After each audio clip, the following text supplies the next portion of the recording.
Hey there, welcome back. Today we're diving deep into the book of Genesis. Now this isn't just about Sunday school stories. Genesis is foundational. It sets the stage for everything that follows in the Bible. For the Israelites, it's their origin story. Their beliefs, their identity, and even their claim to the land all start here. It's like their spiritual DNA. In Genesis, we meet four major figures: God, Abraham, Jacob, who later becomes Israel, and Joseph. These aren't just characters, they're the pillars of the story. Let's start with Abraham. He didn't just wake up one day and decide to move. He left everything behind to follow God's promise. That leap of faith is how the Israelite story begins. Through Abraham, we also see the importance of covenants, divine agreements that carry the story forward. God promises Abraham three things: descendants, land, and blessings.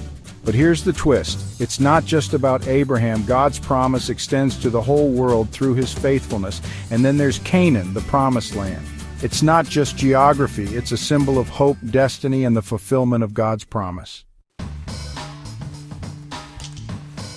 Now let's talk about genealogies. I know they can feel like a long list of names, but for the Israelites, they were vital. These weren't just records. They were proof of belonging, a connection to their heritage and their right to the promises.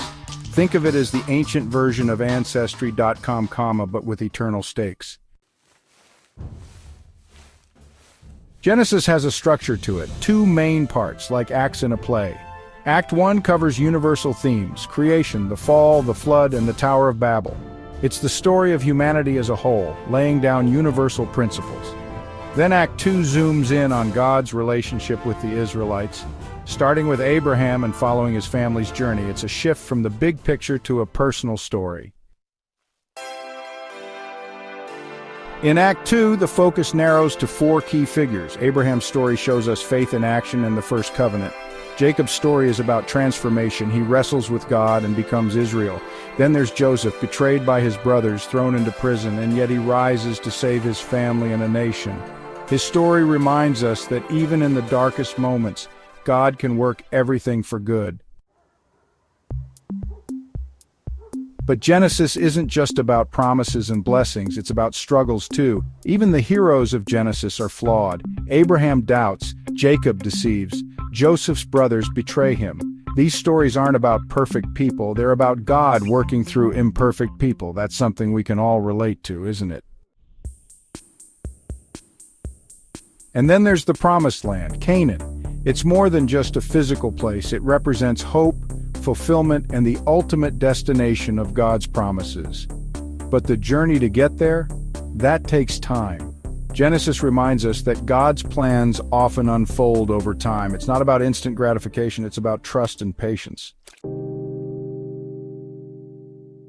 And let's not forget Act 1. The stories of creation, Adam and Eve, the flood, and the Tower of Babel aren't just ancient tales. They're packed with universal themes: good and evil, choices, relationships, and consequences. They set the stage for everything that follows. So why does Genesis still matter? It's not just about history, it's about big questions. Who are we? Why are we here? What's our purpose? Genesis invites us to wrestle with these questions. And it's not just for ancient times. The themes of faith, hope, and second chances are as relevant today as they were thousands of years ago. My challenge to you: dive into Genesis for yourself. Read the stories, reflect on their meaning, and discover how they connect to your life.